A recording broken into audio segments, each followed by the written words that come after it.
Damn, Digi, back at it again with the scoring every anime you've ever finished. I know I said in the last video we might be able to wrap this up in one more. Then I scrolled down through. That was definitely an optimistic statement. See, we're not going to be covering specials because all of them are just tied into other shows. And we're also not going to cover music videos. But there are still a lot of movies, and there's also ONAs, which I probably should cover. So, yeah, this might still be another 3 fucking videos for all I know. Anyways, Rurouni Kenshin, the movie. This was just like one of those shitty, typical filler movies, like tie-ins to like most Shonen Jump stuff has. It's inoffensive, but it's just like Rurouni Kenshin du jour, like, blown up into way too long of a movie. So, yeah, it's probably deserving of, like, a 4 or a 5, if I remember correctly. Granted, I haven't seen that in, like, 15 years, but if I didn't like it as a kid, then it's probably not great. Then we got Akira, one of the greatest anime films of all time, one of the most famous, absolutely unbelievably gorgeously animated, extreme attention to detail, really cool movie, fun, violent, action, psychological romp. Now, the Akira manga is like a much bigger story that I think is overall better. Like, the thing about the anime is that it really is condensing like the first 2 volumes of the manga and then also like the very end into one movie. And like some stuff just gets kind of underexplored in comparison to the manga, and like a lot of like major characters are like just throwaway one-offs in the movie.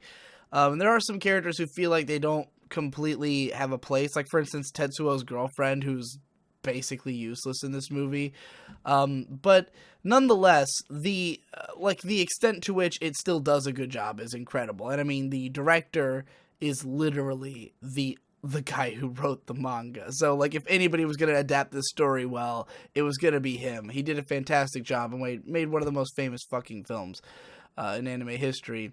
It's a classic. I'd easily give it a like probably a 9. I'm going to say a strong 8 to a light 9, probably. It's not my favorite, but it is really fucking good. Mobile Suit Gundam Chars Counterattack. I haven't seen this in ages. This is one of my first anime movies. My first exposure to Gundam, actually.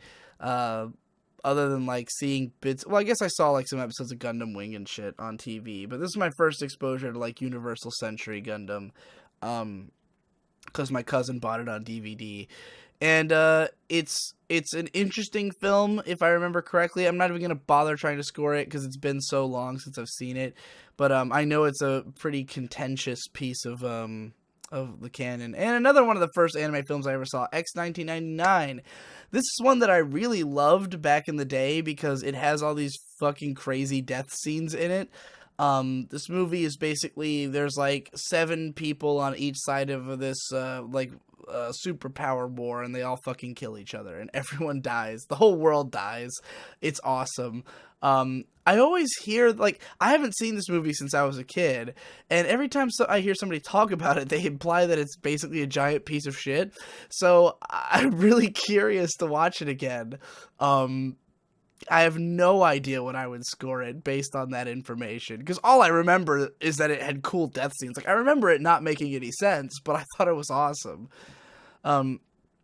Princess Mononoke, I likewise haven't seen in 15 years. I really should get around to rewatching it. I can't believe I haven't yet, considering that I thought this movie was cool even when I was a teenager, and I generally wasn't into Ghibli movies or Hayao Miyazaki movies until, like, 2014, when I finally, like, I think it was basically a combination of The Wind Rises, which I absolutely loved, and then Ponyo and revisiting Spirited Away, and, like, between those, I suddenly became, like, a huge fan of Miyazaki.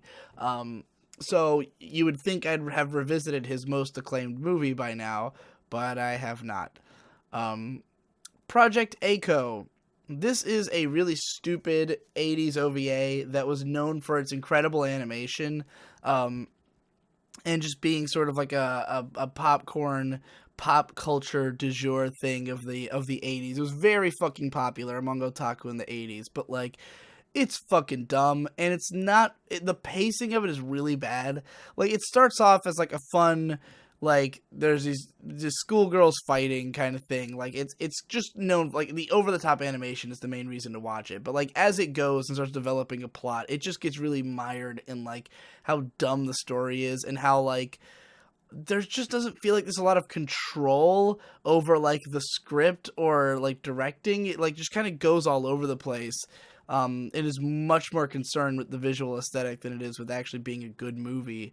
So personally, I'm not a big fan. I give it like a 5. I think the animation, as incredible as it is, doesn't save the fact that it's not the most exciting film to watch. Final Fantasy VII Advent Children. I also haven't seen this since I was a teenager. I remember thinking the fight scenes were really fucking cool, but otherwise I don't give a shit about it. I'm amazed it has this high of a score, because all the Final Fantasy VII fans who I know think that this is the worst movie of all time, but, you know, that's just my friends. Cardcaptor Sakura Movie 1. I remember this being pretty alright. It's just kind of a, you know, again, another just generic filler movie, but it's not bad. It's well animated. I know the second one's supposed to be even better, but I've never gotten around to watching it. So this is probably like a 7 out of 10, which is saying, like, you know, that's a pretty good score, but Cardcaptor Sakura is like a 9, so, you know. Escaflowne the Movie. So this is a weird one. Escaflowne, I talked about the TV show before, and my issues with it. They made a film adaptation that is like very different. It kind of condenses the plot and is unbelievably beautifully animated. I remember really not liking this movie, but I haven't seen it in a good 15 years. Like, I saw this before the show, before I even like knew about the show. And I remember just being very confused and not really being able to follow it. But then again, I was young, it was slow in places, like, by which I mean there was 10 seconds where people weren't killing each other, so I probably had no idea what was going on. Bloodlust Vampire, yet another of my first anime films. This one I fucking saw on VHS back in the day, I believe, and I've seen it many times, because it's pretty fucking cool. I mean, I would only give, like, it's 48 minutes long. I'd only really give it like a 6 out of 10 because the plot is not interesting. It's just about like cool ass animation and some gory death scenes. This was a film that was like literally a animation test. Like, it's one of the first shows that ever integrated first anime rather that ever integrated CG and 2D in like a really concrete way. Like, a lot of the film is CG and it looks incredible, especially for the time. Like, it's pretty fucking cool, but more importantly, there's a bunch of violence in it, and this movie had a huge impact on me as a kid. Like, just the death scenes were all like engraved in my mind because they're so well timed. It's a very well directed film, and the idea of the Chiropterans, which are these like vampire demon things that eat people, like that was like my go-to scary monster for my childhood. So yeah, it's a fucking cool movie, but it's not like especially deep or anything. It's worth a watch just for the fun and for the fact that it spawned an entire fucking franchise somehow. I still don't completely understand that, but I've wanted to do a video about it for a while. Spriggan.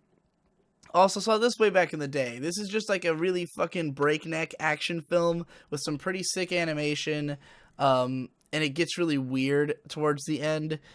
This is one of those that I think starts off really fun, but then once it gets more into the plot, then it kind of falls apart. You're going to hear me say that a lot, because I generally think that Japanese movies are too long. Like, and this is one of the shorter ones. This is only a 90-minute movie, but like, Japanese movies have this problem, and this is, I say Japanese movies because it's persistent in both anime and live action Japanese films that I've watched, where they have like a long build up towards a climax, and then it kind of just becomes a second movie that also has a climax, or like just a really distended climax, and not in the same way as American films, where American movies have a problem where the plot resolves and then you have 15 minutes of action that's completely meaningless.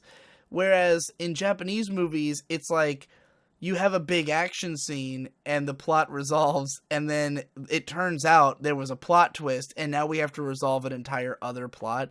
Spriggan's not really that bad about this. It just kind of has incited this rant in me, but like a lot of Japanese movies have that problem, and you'll definitely see me bring it up throughout this list as I talk about some of these movies. But not for some of these, because this one, The Place Promised in Our Early Days, this is a shitty movie by Makoto Shinkai. I can't believe this is a 7.8 because this movie sucks balls.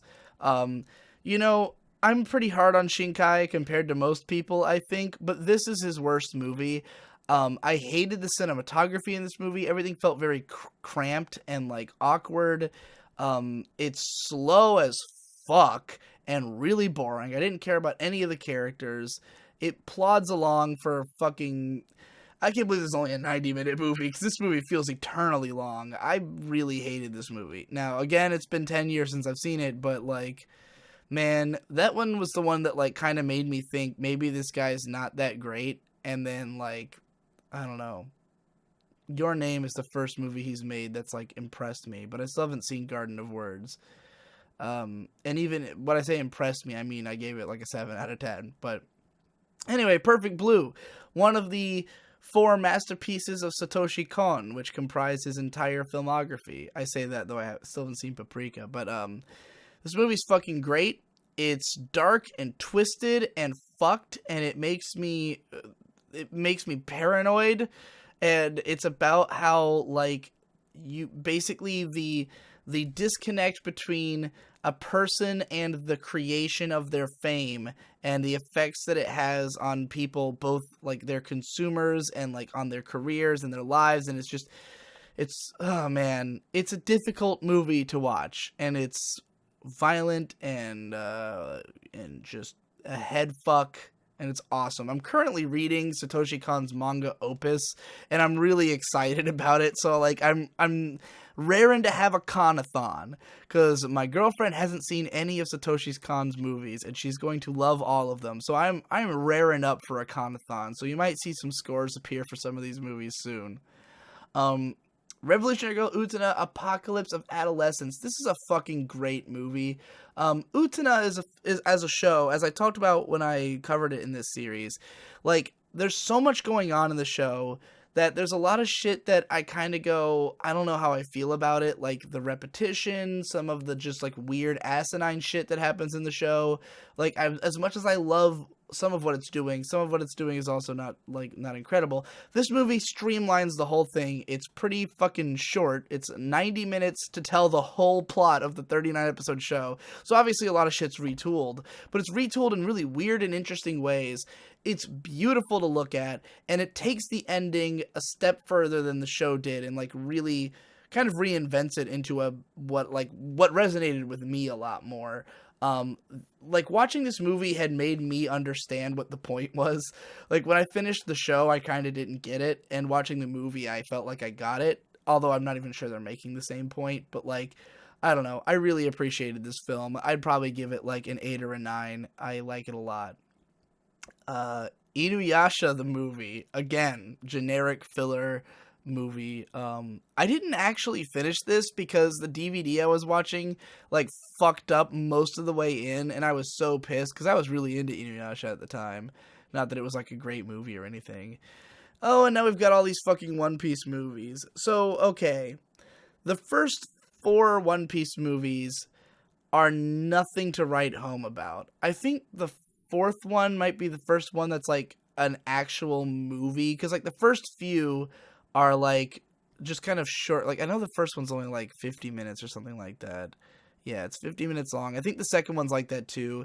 And these are just like random episode stories. Like, they just feel like a condensed version of an arc of the show. It's just like they go to an island, there's some bad guys, they beat them up. Each guy gets to fight another guy. I mean, really, that's what all the movies are. But like, yeah, the first 3 are all only 55 minutes. They're not like exceptionally well animated or anything. They don't feel theatrical. The 4th one's the first one that feels like a theatrical film. It's still nothing to write home about. These are all like 6 out of 10 because they're fun, because it's One Piece, and One Piece is always fun. But none of them are like especially worth seeking out. But then you get to number 6, which I guess I never saw number 5, but number 6 is fucking awesome. This is the one directed by Mamoru Hosoda, who would later direct, you know, The Girl Who Leapt Through Time, Summer Wars, Wolf Children, The Boy and the Beast.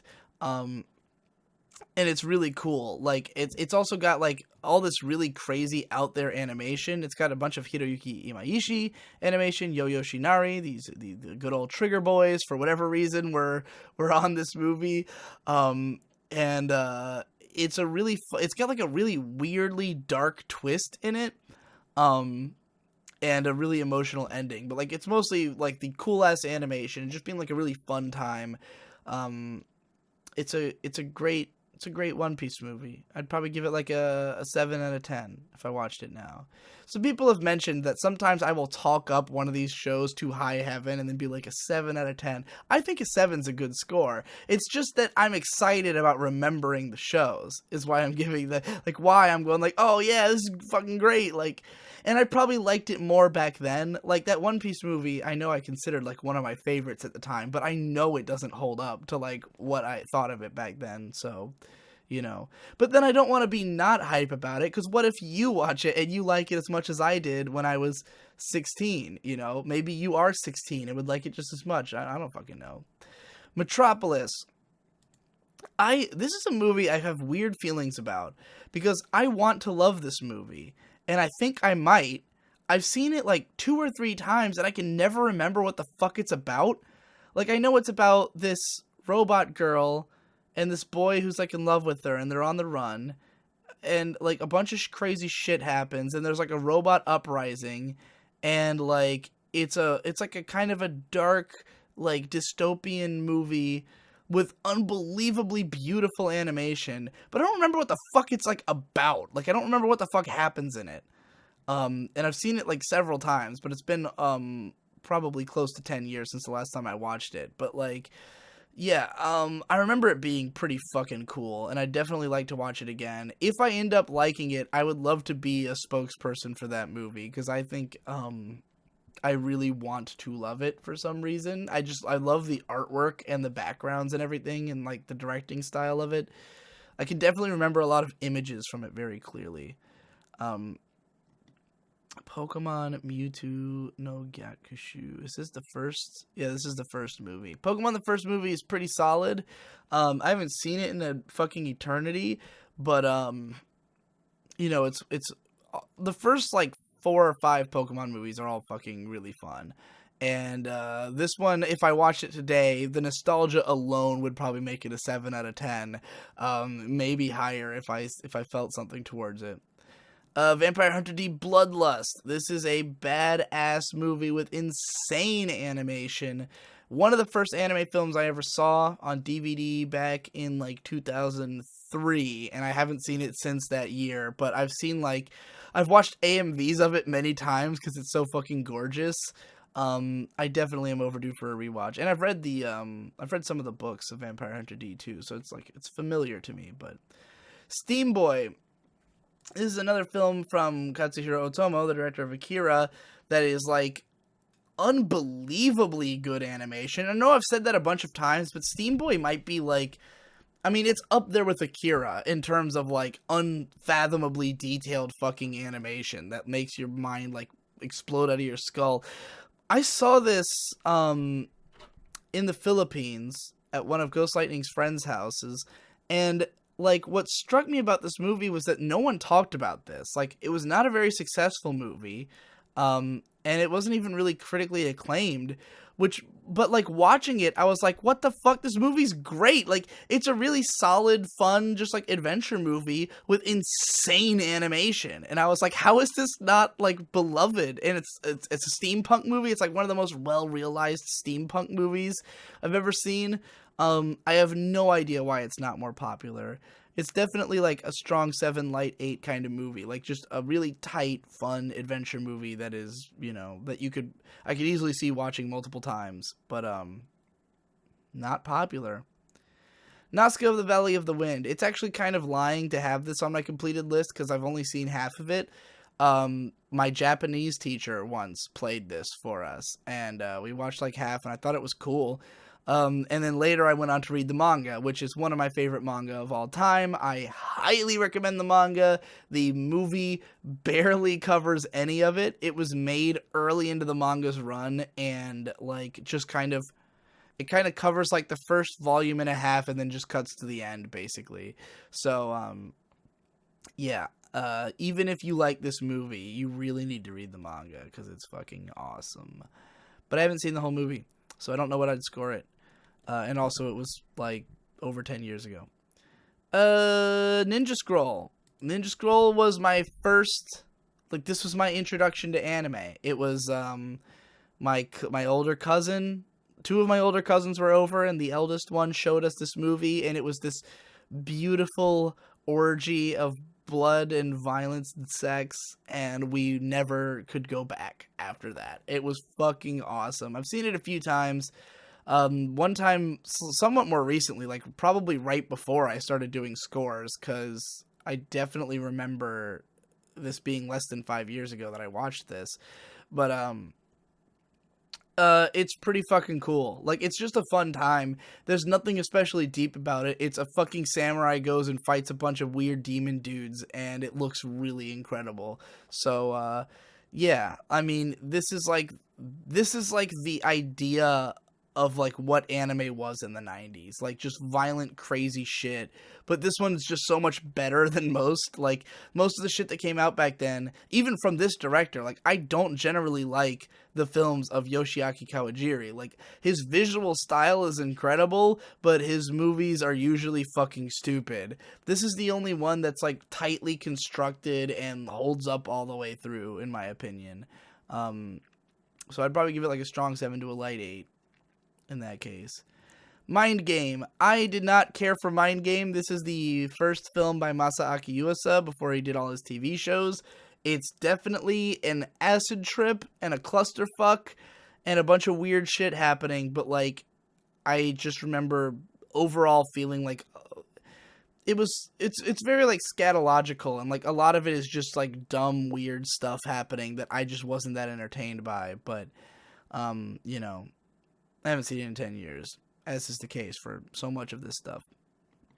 We got Yu Hakusho Movie, which was like just a 24-minute. I think this was actually like, I don't think this was like a theater released movie. It's really bad. Like I remember watching this. This is the one that came with the Ninku split that I talked about before, and it had a completely different English dub. Like it just had other voice actors, and the animation was bad, and it was just like, what the fuck is this? I remember it being terrible. Then you've got the proper Yu Yu Hakusho movie, Poltergeist Report, and this one's more, I mean, again, it's a generic filler movie, but, like, it's pretty to look at. It's got, like, all the characters use all their super moves, so that's why I liked it as a kid, but, like, it's got the distended climax problem, it's got the fact that it's a filler movie problem, so, And then we got all these Dragon Ball Z filler movies, of which there are 1,000, and I've seen, I guess, 4 of them.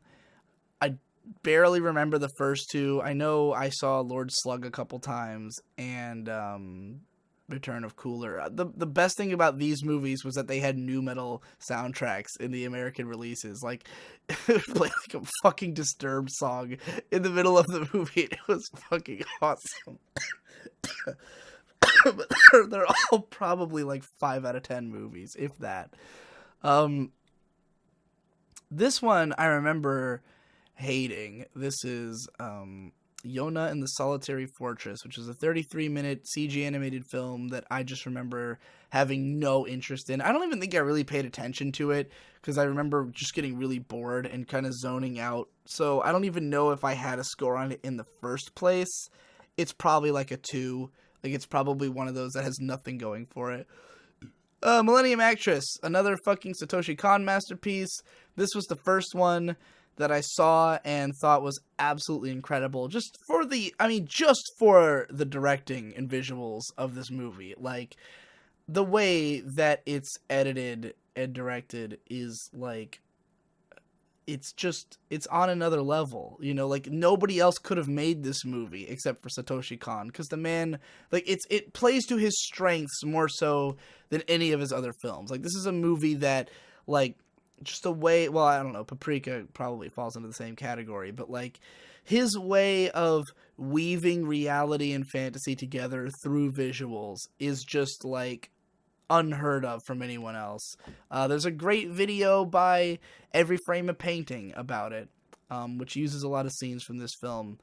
And, yeah, it's a great movie. I'd give it a strong 8 to a light 9, probably. I never felt a strong emotional connection to this movie, but just, like, watching it is such a delightful experience that, it's always been one of my favorites. The Mobile Suit Gundam Trilogy, the OG Gundam TV show recompiled into 3 films that trim out a lot of the fat, but according to many, the second movie also cuts a lot of stuff that is beloved about the original show. I've never watched the whole original show, and the second movie is definitely the worst of these 3. Like, the first one is a really strong start. It gets a little muddy towards the back end of the movie just because, like, it had to have, like, a climax because it's its own movie, even though you know that it's not the end of the story. But nonetheless, it's a really, exciting film. The second one definitely feels like it's cut a little too much and it doesn't completely make sense. But then you get to the third one, it's fucking awesome. The third one is so cool. It's where you really get into the rivalry between Amuro and Char, and you have this big, epic climax that fucking wraps up this whole operatic narrative in a really big fashion. And it's a fucking awesome ending, and I love it. You should watch it, because it's a great way to get... People are always like, how do I get into Gundam? Just watch Mobile Suit Gundam. It's good. The movie trilogy is good. I mean, I don't want to start people off with that if you can't handle, like, older aesthetics, because it can be a difficult watch at times, I think, just for how weird Tomino's directing is and, like, how old and dated it feels. I would say War in the Pocket is a better, like, proper intro that, like, nobody can deny the quality of it. But, if you want to get into UC Gundam, the original movie trilogy is fucking cool, so watch it. This was another fucking weird Studio 4C compilation thing, I believe. I don't remember anything about it. We'll just say it's a 4 or a 5. Oh, there's a bunch of fucking Pokemon movies. Okay, we got Pokemon 2000, which was my favorite growing up. There is no way I could score this movie less than an 8 because I've seen it dozens of times and it's a major part of my childhood. And it was the best one. Pokemon the Movie 3, the one with Entei. Secret of the Unknown, pretty good. I also really like this one. I'd probably give it a 7. I never liked it as much as the Lugia one, but, I haven't seen these in adulthood, so I can't really judge on that basis. Celebi, this is the first shitty one. Celebi movie sucked balls. I don't like it. Pokemon Advanced Generation, the Jirachi one. This one also sucked balls and was not even that, like...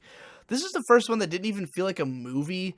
Like, most of the Pokemon movies have, like, great cinematic animation and, like, feel like big and complete stories. Jirachi felt weirdly small and not well animated, if I remember correctly. That was where I was like, oh, these films are dead, and I stopped keeping track of them.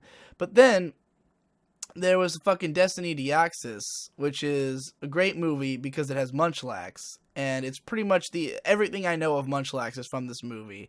He's perfect in this movie. It's probably like a strong 6 to a light 7 because, like, other than Munchlax, it's not amazing, but, like, it's got Munchlax, so it's a fucking good movie. Final Fantasy The Spirits Within, I don't remember anything about this. I saw it on TV, like, in the early 2000s, so, common wisdom is it's not very good, so I don't see much reason to revisit it. Lupin the Third, The Castle of Cagliostro, I'd like to rewatch this. I saw it about 10 years ago. I was not that into it. I liked the movie up to a point. It once again suffers the same Japanese movie problem, in my opinion, where, like, I liked it when it was just a fun thrill ride of Lupin being a cool, wacky guy and car chases and stuff and all that. But then once the plot got more serious, it felt like it just took too long. But it's been a long time since I've seen this movie, so I can't say for sure. I just remember thinking, like, I gave it like a 6 out of 10 when I had seen it, because I was like, man, I wish it was always high energy and fun. I felt like it got bogged down towards the end, but what do I know? Memories. This one is 3 films that the first one is Magnetic Rose, written by Satoshi Kon, once again, though not directed by him in this case. Magnetic Rose is gorgeously animated, a really trippy, like, sci-fi horror headfuck that everyone I've ever talked to who's seen it absolutely loves, so I highly recommend checking it out if you haven't seen it before. Stink Bomb I also really like, directed by Tensai Okamura. It's just about this guy who smells really bad, and he's running through the Japanese countryside causing problems for everybody, and I thought it was really entertaining and funny. It's not the most critically acclaimed of these movies, but I liked it a lot. And then you got Cannon Fodder, which is the one directed by Katsuhiro Otomo, but with like a really weird art style. I don't know if it's good, because when I was watching it, I think I have this on DVD, and I think the DVD skipped. People wonder why I have problems with DVDs, because all the fucking DVDs I buy don't fucking work. I actually think this was a broken stream. I think that I bought the DVD later, and I never actually watched it. I'm not sure. I think this was a broken stream, and that's why I bought the DVD, was so I could watch it. But I haven't, so I don't know. I don't fucking know. Fuck it. Who cares? That's it for this episode. So we've probably got at least 1 or 2 more of these to go. I'll see you then.